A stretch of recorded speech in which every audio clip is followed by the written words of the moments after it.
जी दोस्तों, हम लोग इस टाइम इरफान शाहिद के साथ मौजूद हैं और इनकी स्टोरी बहुत ही इंस्पायरिंग है और एक आम कॉमन पाकिस्तानी की स्टोरी है जो कि बिल्कुल हम्बल बैकग्राउंड से हैं और पेरेंट्स यूनिवर्सिटी की तालीम अफोर्ड नहीं कर सकते और उस सिचुएशन के अंदर इन्होंने कैसे यूनिवर्सिटी की तालीम हासिल की पाकिस्तान में, उसकी फ़ीसें किस तरह भरी, उसके बाद स्कॉलरशिप इटली कैसे आए और आज जर्मनी में ये एक अमेरिकन कंपनी के लिए जर्मनी के खूबसूरत जैसे कहते हैं पोर्ट सिटी में हामबर्ग में जॉब कर रहे हैं। तो इनकी बड़ी इंस्पायरिंग स्टोरी है। आज हम जानेंगे इरफान शाहिद से। अस्सलाम वालेकुम इरफान। वालेकुम अस्सलाम शारिक भाई, सबसे पहले thank you so much for having me. और बड़ा अच्छा लगता है जब भी आपसे मुलाकात होती है। वैसे तो कभी कभी होती है, लेकिन जब भी होती है तो एक बड़ा अच्छा एक लाइवली टाइम स्पेंड होता है, तो I am very grateful for that. बिल्कुल। तो हम बताएं थोड़ा सा, ये जो आपने मुझे बड़ा इंस्पायरिंग एक स्टोरी थोड़ी सी बताई थी, तो हमारे व्यूअर्स को भी बताएं कि कैसे ये अपने बचपन के बारे में थोड़ा सा बताएं। बचपन बल्कि पहले यहाँ बताएं अभी क्या कर रहे हैं। अभी मैं अमेरिकन कंपनी में काम कर रहा हूँ। इट्स अ वर्ल्ड कह लें टॉप 3 ब्रांड में से एक ब्रांड है कोहेरेंट। ठीक है। तो we make lasers, different kind of industrial, medical और मल्टीपल किस्म की हमारी ब्रांचेज हैं लेजर्स। और आप इलेक्ट्रिकल इंजीनियर हैं बेसिकली। इलेक्ट्रिकल इंजीनियर हूँ। CO2 लेज़र हम बनाते हैं, हाई एंड इंडस्ट्रियल कटिंग और वेल्डिंग के लिए यूज़ होती है वो। तो उसका जो पावर सप्लाई डिपार्टमेंट है वो, उसमें मैं काम करता हूँ। तो उसमें हम कस्टमर्स को लेज़र प्रोवाइड करते हैं एज़ पर कस्टमर स्पेसिफिकेशन। उसमें यूरोपियन स्टैंडर्ड्स को भी फॉलो करते हैं हम, और USA के जो UL स्टैंडर्ड है उसको भी फॉलो करते हैं हम, क्योंकि थ्रू आउट द वर्ल्ड हमारे जो क्लाइंट्स हैं वो फैले हुए हैं। तो डिपेंडिंग अपॉन के लेज़र का ऑर्डर कहाँ से आया है उसको डिज़ाइन करते हैं फिर हम उस स्टैंडर्ड के हिसाब से। मेरे ख्याल में जो लोग देख रहे होंगे कितनी हाईली क्वालिफाइड और इतनी अच्छी कंपनी में ये जॉब कर रहे हैं और जर्मनी के पोर्ट सिटी में, और पीछे ये दरिया है और हम एक खूबसूरत कैफ़े में बैठे हैं। लेकिन ये स्टोरी यहाँ से शुरू नहीं होती। स्टोरी होती है बिल्कुल एक हम्बल बैकग्राउंड से। जिस तरह आप देख रहे हैं पूरे पाकिस्तान में या इंडिया में, आप जहाँ भी देख रहे हैं, और कहीं अभी आप यूनिवर्सिटी से भी नहीं पहुँचे, आप 12वीं जमात के तालिब इल्म हैं, 11वीं के हैं, 10वीं के हैं, और आपके पास यूनिवर्सिटी जाने के रिसोर्सेज नहीं हैं, तो क्या आप भी इस तरह से एक अच्छी कंपनी में काम कर सकते हैं? आज हम इनकी स्टोरी जानेंगे। तो हम शुरू करते हैं वहाँ से, जब आप 10वीं 12वीं क्लास में थे तो आपके क्या ख्वाब थे लाइफ के बारे से? देखिए जी, ये स्टोरी एक बैक बेंचर की, ठीक है, बहुत ही सादा और बहुत ही ना स्ट्रेट फॉरवर्ड अल्फाजों में, जिसकी कॉपी हमेशा लाल रहती है टीचर की कंप्लेन से, बच्चे ने होमवर्क नहीं किया, ठीक है, जिसकी पेरेंट टीचर मीटिंग में ना शायद ही कभी कोई अच्छी बात जो है ना वो पेरेंट्स को बताई गई हो। हमेशा यही बताया गया है कि बच्चा जो है ना टॉप पे या नीचे से ठीक है। तो उस टाइम पे थोड़ा मुझे यकीन है कि पेरेंट्स के लिए शर्मिंदगी का बायस भी बनता होगा डेफिनेटली, कि बच्चा जो है वो कुछ करता ही नहीं है। तो मासा मैट्रिक पास किया था। क्या याद करा दी, मेरी अम्मी भी टीचर थी। एक दिन मुझे भी याद आ गया, रिजल्ट आ रहा, तो रिजल्ट लेकर अम्मी वो घर आ रहे थे, मुझे पहले से रिजल्ट पता था, तो मैं सोफे के पीछे छुप गया कर। आप सोफे के पीछे बैठो, अम्मी अबू को पता नहीं चले कर, और जो है ना पर्दे के पीछे आगे छिपकली क्या याद होगी बचपन की यादें। अच्छा जी। मैं और मेरा बड़ा भाई जो है ना वो एक ही स्कूल में पढ़ते थे। अच्छा जी, ये कहाँ की बात है? लाहौर की बात है ये। कौन से स्कूल में पढ़ते थे जी? ऑनर्स किंडरगार्टन स्कूल था उधर GT रोड पे ना, बिल्कुल भगवानपुरा बाजार है, उससे थोड़ा सा स्ट्रेट जाए तो वहाँ पे था। जो लोग लाहौर में रहते हैं वो इस GT रोड से बिल्कुल वाकिफ होंगे, जहाँ आजकल हमारी ऑरेंज लाइन चलती है। सही। तो वहाँ स्कूल था जी। तो ना भाई बड़ा 2 क्लास ऊपर था मेरे से, तो वो ज़रा लाइफ हाई स्टूडेंट था, मैं निकम्मा। तो जब भी मैंने काम नहीं करना, टीचरों को पता होता था कि इसका बड़ा भाई फलानी क्लास में पढ़ता, उसको बुला के लाओ। तो भाई को दरवाजे में खड़ा करके ना मेरी शिकायतें लगती थी कि ये तुम्हारा भाई देख लो, ये है, तुम ये हो। और फिर भाई साहब घर आके बताते थे, तो मेरी कवाली होती थी फिर तो खैर बचपन इस तरह गुजरा। तो मासा करके मैट्रिक पास किया। वाले साहब की ख्वाहिश थी कि ना डिप्लोमा कराना है, diploma of associate engineering. Interest कोई नहीं था वैसे। मैं खिलौने तोड़ के ना उसमें मोटर बैटरी निकाल के ना घर बनाता था, और चूज़ा पकड़ा, उसको जूते का डब्बा पकड़ के ना उसके अंदर रखा, ऊपर लाइट लगाई डब्बे में, पंखा लगाया मोटर के साथ कि चूज़े को हवा शवा मिले, लाइट मिले। तो ये थोड़ा सा पैशन था पंगे लेने का ना। सही। खिलौनों को तोड़ के जो है ना वो कुछ निकाल के उसका अंडर पेटा सारा वायर ना कुछ करना है, ठीक है। तो वो पेरेंट्स ने देखा कि मुंडा जो है ना है करदा कुछ काम शाम पुठे सीधे। डिप्लोमा तो वाले साहब ने कहा कि ना डिप्लोमा करो। उन्होंने भी किया हुआ था ड्राफ्टिंग डिज़ाइन में, अल्लाह ताला दर्जात बुलंद करे मेरे वाले साहब के। तो उन्होंने ड्राफ्टिंग डिज़ाइनिंग में किया हुआ था, वो अब ऑब्सोलीट हो गई हुई है टेक्नोलॉजी। लेकिन उन्होंने कहा यार तूने ना इलेक्ट्रिकल में करवाना डिप्लोमा। मैं कहा ठीक है कर लेते हैं। उन्होंने बाइक लेके दी कि कॉलेज दूर है, इकबाल टाउन PPI लाहौर, तो मैं बाइक पे जाता था। अब बाइक पे जाना क्या था, पढ़ाई छोड़ के आवारागर्दी शुरू कर दी मैंने। नए नए लड़के के हाथ बाइक लगी है, लड़का जा रहा है, फुटे मार रहा है, पीछे मून मार्केट में नाश्ते चल रहे हैं। कॉलेज गए, पहली अटेंडेंस लगवाई, फुटा मार के बाहर, पीछे बिलियर्ड स्नोकर चल रही है, हलवा पूड़ी नाश्ते चल रहे हैं। सही बैक पेंचर चल रही है लाइफ मैं में। बिल्कुल स्ट्रेट फॉरवर्ड बैक बेंचर, इससे ज़्यादा क्या ही बैक बेंचर होगा मतलब अपना। अच्छा 3 साल का डिप्लोमा ख़त्म होता है, पता नहीं मेरी कितनी सप्लियाँ थी, तो मुझे नंबर प्लस 15 से ज़्यादा ही। अब मैं ज़रा, मुझे भी तजस्सुस बढ़ रहा है कि तब्दीली कहाँ पे आई। हाँ मैं बताऊंगा, 15 से ज़्यादा सप्लियाँ थी मेरी। अच्छा। तो वाले साहब ने कहा बेटा तू तो डिप्लोमा में पीएचडी करेगा। ये वाले साहब मुझे कहते थे तूने डिप्लोमा में पीएचडी करनी है, 5 साल का ही होती है ना पीएचडी। हाँ। तो वाले साहब ने ट्यूशन लगा के दी। तो आस्ता आस्ता करके मैं उन उस्तादों का बहुत ही दिल से शुक्रगुजार हूँ कि उन्होंने जो है मुझे पढ़ाया। इलेक्ट्रॉनिक्स सब्जेक्ट के लिए मुझे एक अलग टीचर पढ़ाता था, इलेक्ट्रिकल का एक अलग पढ़ाता था। तो खैर फास्ट फॉरवर्ड ये कि ना मैंने 4.5 साल में अपना 3 साल का डिप्लोमा ख़त्म किया। सही। कॉल सेंटर की जॉब स्टार्ट कर ली क्योंकि सपोर्ट करना था घर वालों को। तो 2 साल काम किया, मैं ना सेटिस्फाई नहीं था। मैं कहा यार स्पार्क नहीं है लाइफ में, this is not something I want from my life. तो मुझे पता था पढ़ भी नहीं सकता, नंबर नहीं है डिप्लोमा में इतने कि मैं गवर्नमेंट यूनिवर्सिटी में जा सकूँ। हाँ। यूईटी नस्ट में वो तो ऊपर से टेक्नो वालों के लिए सीटें भी कम होती हैं। प्राइवेट यूनिवर्सिटी में दाखिला लिया। अब अब्बा जी कहते थे कि फ़ीस ना हो जाएगी, कुछ नहीं टेंशन ना लो। पता था मुझे होनी कहाँ से है, मतलब रिसोर्सेज नहीं है। तो मैंने पढ़ाना किया ट्यूशन, होम ट्यूशन। ठीक है। That was the very first thing कि मुझे अंदाज़ा हुआ यार कि ना प्राइमरी से स्टार्ट किया मैंने छोटे बच्चों से, फिर आस्ता आस्ता मैंने OA लेवल तक पढ़ाया था कि यार वो ना पैसे अच्छे पे करते हैं। ये जो LGS बीकन हाउस और ये जो स्कूल वीरों वाले जो ब्रांड्स स्कूल हैं, है, हाँ DHEH जाके पढ़ाता था मैं। तो वो लोग पैसे अच्छे पे करते हैं। तो बैक इन 2013 की बात है, ये तो यूनिवर्सिटी की फ़ीसें तब इतनी हाई नहीं थी जितनी आज अब है। तो वहाँ से मैंने ना 3.5 साल जो है ना अपनी जो ट्यूशन्स की फीसेस थी वो पढ़ाया। अब हुआ ये कि ना GPA ऑन पार नहीं आ रहा था क्योंकि मैं मास्टर्स करना चाह रहा था। एक दोस्त को देखा कि ना वो फिनलैंड में पढ़ा है, मैंने दिन बना लिया कि ना मैं फिनलैंड जाऊँ। ज्वाइन की मैंने क्योंकि अगेन मुझे लगता था कि ना मैं अपना आप वेस्ट कर रहा हूँ कॉल सेंटर में, क्योंकि वो मेरी फील्ड नहीं थी। सही। तो 2.5 साल 2.5 साल काम किया, मैं चला गया यूनिवर्सिटी, कॉल सेंटर रिज़ाइन दिया। तो यूनिवर्सिटी गया तो साथ ही मैंने फ़ीसें कवर करने के लिए होम ट्यूशन पढ़ना शुरू की इन LGS बीकन हाउस और पाकतुर के बच्चों को। पहला सेमेस्टर गुजरा, दूसरा गुजरा, तीसरा गुजरा, GPA 2.4, 2.2, 2.7। तो मेरे जो बैच क्लास फेलोज थे ना उनका सबका 3 से ऊपर। तो I was in my 3rd semester. तो मैंने ना अपना एक स्कूल का क्लास फेलो देखा, फिनलैंड में पढ़ा था, टेम्परे यूनिवर्सिटी ऑफ टेक्नोलॉजी। हाँ टेम्परे में भी गया था, लोगों से मिला हूँ टेम्परे। मैंने ना एक खुली आंख से ख्वाब देखा कि इरफान साहब यार इस यूनिवर्सिटी से ना मास्टर्स करना।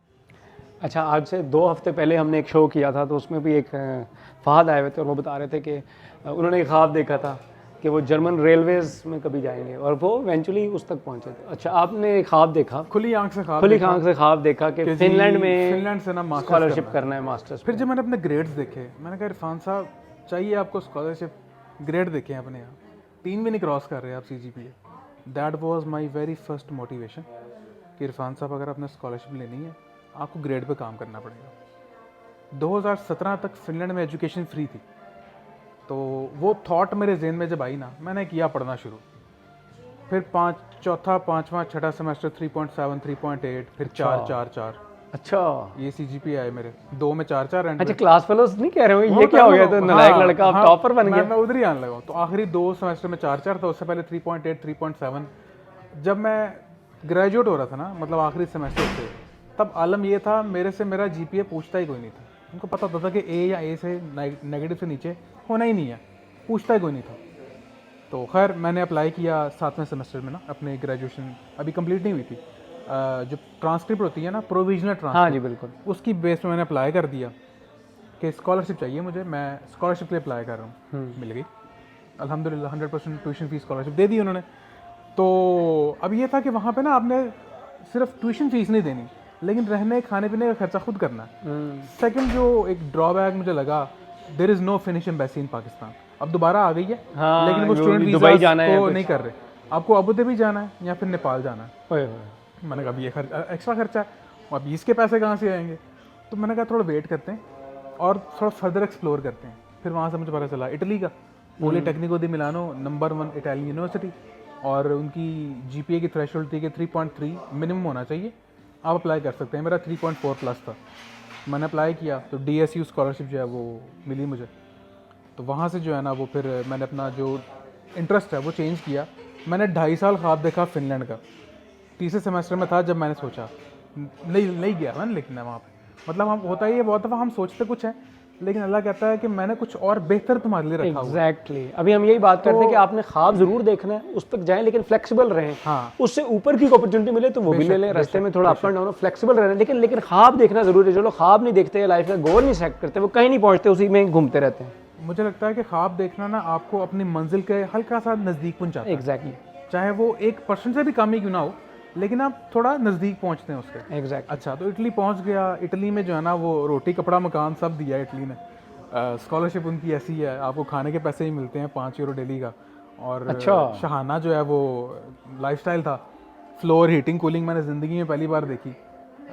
फर्श ठंडा गर्म हो रहा है, ठीक है, उठ रहे हैं सुबह, पाँव रखा ज़मीन पे तो पता चला गर्मियों में ना कि मतलब ये हल्की हल्की वो ओस होती है जो फर्श पे वो आई हुई है, क्यों नीचे ठंडा सारा। तो मतलब इस तरह के निज़ाम देखे तो इटली ने रुलाया मुझे एक दफ़ा। अच्छा। डिफ़िकल्ट थी पढ़ाई मेरे लिए बहुत, और I was about very close to lose my scholarship, क्योंकि आपने ना सर्टन क्रेडिट आवर्स मीट करने होते हैं, तो वो नहीं थे हो पा रहे, फेल हो रहा था मैं, क्योंकि बड़ा डिफरेंस है पाकिस्तान की एजुकेशन में और यूरोपियन स्टूडेंट की एजुकेशन में। तो जब वो स्विच हुआ ना, जब ट्रांजिशन हुआ, तो मेरे लिए उसको एब्जॉर्ब करना शॉकिंग था थोड़ा।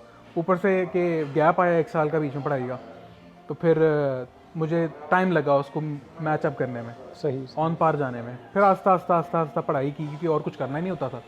जॉब की टेंशन कोई नहीं, क्योंकि पैसे वो दे रहे हैं आपको, ठीक है।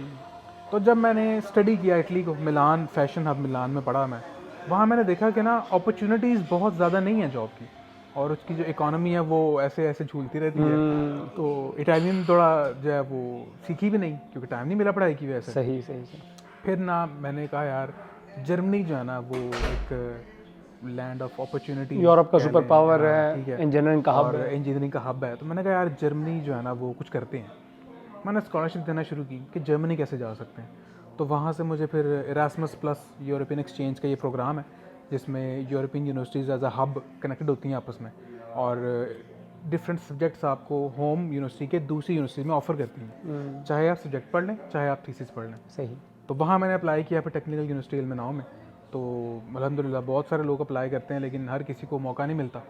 तो वहाँ मुझे मौका मिला, सिलेक्ट किया यूनिवर्सिटी ऑफ ये इरास्मस में आप कह रहे हैं? इरास्मस में। हाँ जी, हाँ ठीक है, यानी आप पढ़ इटली में रहे थे और वहाँ से आपने स्विच करना था मैंने। स्विच, मुझे इटली ऐसा इंस्पायर नहीं किया with respect to economy and future opportunities, और फ्यूचर के मैं यहाँ पे अपना को सेटल कर सकता हूँ। यहाँ पे एक चीज़ कॉमन है वैसे।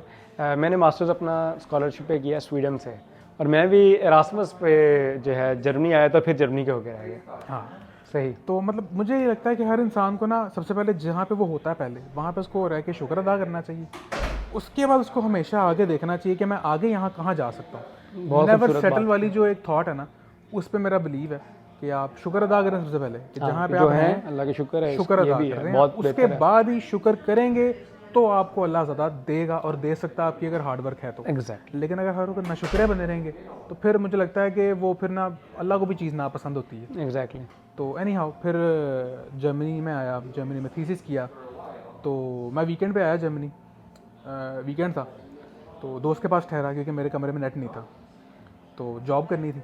However it was a funded scholarship Erasmus. तो दोस्त के पास गया, उसने मुझे बताया यार फ्रॉन ऑफर में ना अप्लाई करो IUSB, वहाँ पे ना तुम्हारी फील्ड की ना जॉब होगी। मैंने कहा कर देते हैं। पहला दिन दोस्त के घर में बैठा, कमरे में बैठा, नेट नहीं था मेरे पास, तो मैंने उसके नेट यूज़ करके मैंने अप्लाई किया। तो अगले दिन जो है वो मंडे को उसने इंटरव्यू की मुझे बुला लिया कि आ जाओ। तो मैं मंडे को ट्यूसडे को गया मैं इंटरव्यू के लिए, उसने मुझे कॉन्टैक्ट पकड़ा दिया। It was a research assistant position, सही सही। Frown offer institute of technology था, IUSB, उसका मुझे फुल फॉर्म याद नहीं है इस वक्त। डिफरेंट होते हैं उनके रिसर्च इंस्टीट्यूट्स होते हैं पूरे जर्मनी में। बिल्कुल ऐसे ही है। तो मैंने वहाँ पे काम किया जर्मनी के ग्रिड सिस्टम के प्रोजेक्ट में एज अ रिसर्च असिस्टेंट 6 महीने।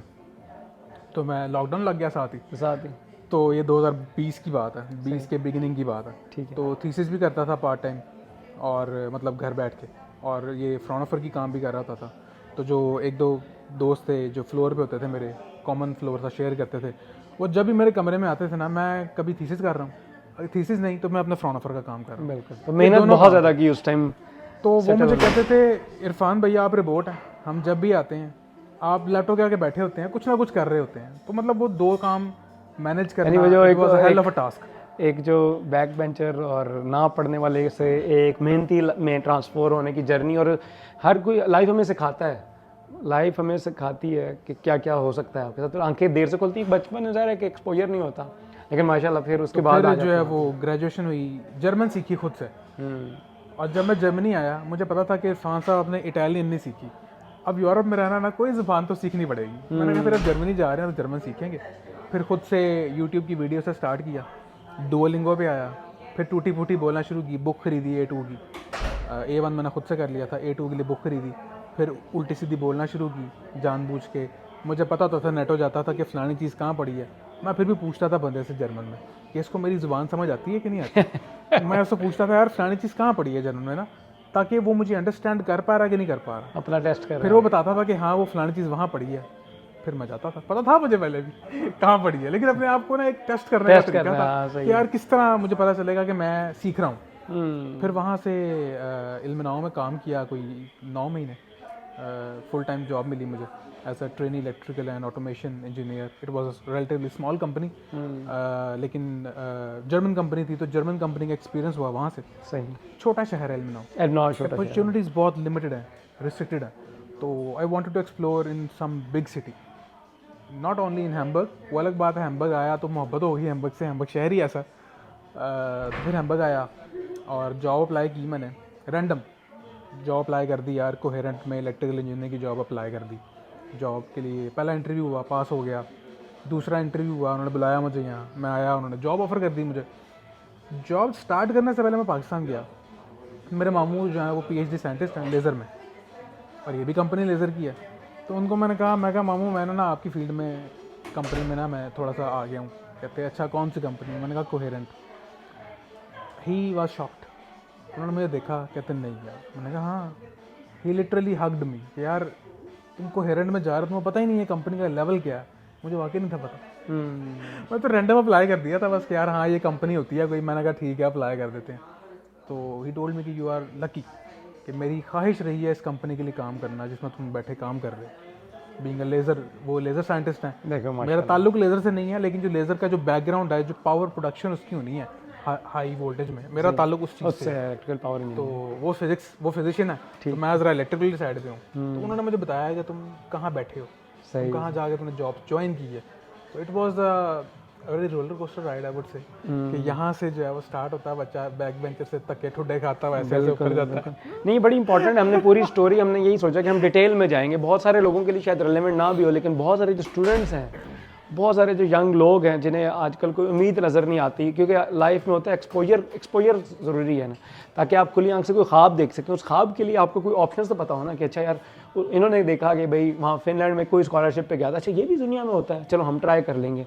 और आगे पहुँचे कहीं और फिर कहीं और अब यहाँ हैम्बर्ग में सोचा कुछ, अल्लाह ने उससे बेहतर अता किया, और अब मेरे साथ बैठे इंटरव्यू दे रहे हैं। ये सोचा उससे भी बेहतर है। खैर मैं अपना एंडिंग नोट एक दूंगा, जो यंग देख रहे हैं लोग किसी भी पाकिस्तान में, इंडिया में, बांग्लादेश में, जहाँ भी ये ज़ुबान समझ आती है, कि हमारे एशियन कॉन्टिनेंट में ना एक थॉट है कि ना ग्रेड, वो चीज़ मेरे पे आके ना गलत साबित हो गई थी कि ना, तो आपने भी फिर 4 लिया है तो फिर आप स्कॉलरशिप लेकर आए। बिल्कुल, लेकिन शुरू में कि ना आप नहीं है ना, अगर अच्छे स्कूलिंग में कोई बात नहीं, अव्वल तो होना चाहिए तो अच्छी बात है, लेकिन अगर समहाउ नहीं है तो कोई बात नहीं। फेलियर आपको सिखाता है, लेकिन एक चीज़ जो नहीं छोड़नी, consistency, hard work in the right direction. ये चीज़ ऐसी है कि इसके पीछे जहानत जो है ना वो पीछे रह जाती है। इसीलिए कहते हैं अच्छा उस्ताद होना या अच्छा मेंटर होना बहुत ज़रूरी है। और इस शो का जो मकसद है, जो हम ला रहे हैं, देसी स्टोरीज विद शारिक जावेद, का मतलब भी है कि आपको हम कामयाब लोगों के ज़रिए कुछ रास्ता दिखा सकें जो आपको शायद आपकी किताब में नज़र नहीं आ रहा, या आपके वालिद साहब या वो नहीं दिखा सके, लेकिन या कोई मेंटोर नहीं स्कूल में नहीं बता सके, तो आपको पता चले दुनिया में ये भी हो सकता है, ये भी हो सकता है। 10 चीज़ें दिखाएंगे, उनमें से हो सकता है एक चीज़ आपके लिए राइट हो और आपको कोई क्लिक कर जाए। तो इसलिए हम ये स्टोरी लेकर आ रहे हैं। बिल्कुल तो ये चीज़ के ना आपने हार्डवर्क नहीं छोड़ना, in the right direction with a smart thinking. अब ये कोई बहुत सारे लोग ये भी कहते हैं कि हार्डवर्क तो गधा भी बहुत करता है, हाँ, लेकिन उसके पास दिमाग तो नहीं ना है, उसको तो राइट डायरेक्शन तो नहीं ना पता। तो आपने अब ये बात हार्ड वर्क के बाद right direction and smart thinking, ये इंपॉर्टेंट है और आपने एक्सप्लोर करना है। कंसिस्टेंसी की हिम्मत नहीं हारनी। या रिजेक्शन हुई कोई बात नहीं, चल यार कोई नहीं, लगे हुए हैं। अल्लाह ताला आपको सिला देता है। ये हो नहीं सकता कि आपका रब आपको हार्डवर्क का सिला ना दे। बिल्कुल। इसके अंदर पहले मैं या बाद में, एक पहले और चीज़ ऐड करना चाहता हूँ कि एक हार्ड वर्क और स्मार्टली, लेकिन कंटिन्यूसली आपने सेल्फ एनालिसिस भी करना होता है। लेट्स सपोज आपने सोचा कि ये फिनलैंड है, मुझे यहाँ जाना था, फिर सेल्फ, या जिस तरह मैं अपने आपसे सवाल पूछता हूँ क्या मैं जो मेहनत कर रहा हूँ ये सही डायरेक्शन में है, तो आपने ये सोचना भी ज़रूरी है। अगर आप सोचेंगे नहीं तो हो सकता है आप गलत रास्ते में ही चलते जाएंगे। तो कंटिन्यूसली सोचना है, hard work, persistence, focus, self learning, फिर आप जो है ड्रीम्स अचीव कर सकते हैं। बहुत अच्छा लगा यार आपसे बात करके इरफान, और हैम्बर्ग में मौजूद है इरफान। तो उम्मीद है इस स्टोरी से आप लोग कुछ इंस्पायर हुए होंगे। डेफिनेटली मैं तो ज़रूर हुआ हूँ इंस्पायर, और अब मेरे लिए एक नया टॉपिक है लोगों को बताने के लिए, एक स्टोरी है बताने के लिए। तो आप लोग हमें सपोर्ट करते रहें। देसी मीडिया जर्मनी चैनल जर्मनी से हम लोग ये लेकर आते हैं। जाते वक्त कोई आखिरी बात इरफान आप कहना चाहें? यूथ के लिए है कि मुझे 2 टिप्स चाहिए, एक यूथ के लिए चाहिए और एक दूसरी चाहिए पेरेंट्स के लिए, पाकिस्तानी पेरेंट्स के लिए। पेरेंट्स के लिए सबसे पहले तो ये है कि जितना आप उनकी ताबेदारी कर सकते हैं ना, मैक्सिमम लेवल तक वो करें। अगर पेरेंट्स कुछ कह रहे हैं ना, आंखें बंद करके सर झुका के हाँ ठीक है कर लें, उसका जो रिज़ल्ट आपको फॉर योर जर्नी नज़र आएगा ना, दैट इज़ अनबिलीवेबल। तो मुझे लगता है कि ये चीज़ मैंने कुछ हद तक की है, अभी भी कर रहा हूँ, और मेरी कोई जो है ना जहानत कुछ है ही नहीं, मैंने जैसा एक्सप्लेन किया। तो अगर आज मैं जहाँ पे भी हूँ वो सिर्फ मेरी वालदा की दुआएं हैं, वालिद साहब की जो उन्होंने जो देखा कि यार नहीं ये पढ़े लड़का, और उन्होंने जो सपोर्ट किया, वो उनकी, वो आज उनको इस दुनिया में नहीं है, लेकिन वो बहुत खुश थे कि प्राउड था उनको ये कि यार ये मेरा बच्चा जो है ना वो यहाँ से पढ़ा। वो कभी किसी को मिलते थे ना बताते थे कि भाई मेरा बच्चा फलानी जगह से पढ़ा, यहाँ से पढ़ा, उसने मेहनत की है। तो अपने पेरेंट्स का प्राउड बनना जो है ना, वो मेक श्योर कि आप अपने पेरेंट्स को कुछ ऐसा दें कि वो प्राउड फील कर सकें। और सेकेंडली यूथ के लिए ये कि पूरी दुनिया आपकी है, इंटरनेट आपके सामने, ठीक है एंजॉय करें, नेटफ्लिक्स से मूवीज़ भी देखें, लेकिन ये जो एज है ना, ये अर्ली 20s मिड 20s से 30 से पहले की, इसमें जितने एफर्ट कर सकते हैं आप ना, कहीं निकल सकते हैं। मेक श्योर करें कि अगर आपको पाकिस्तान में आपको लगता है अच्छा, good for you, if not तो फिर पूरी दुनिया आपके सामने, ग्लोबल विलेज है, इंटरनेट सब कुछ आपके सामने। मेक श्योर करें कि आप हार्ड वर्क करें, एफर्ट करें इन द राइट डायरेक्शन, और इंशाल्लाह you will be succeeded. Thank you very much, thank you. अल्लाह हाफ़िज़।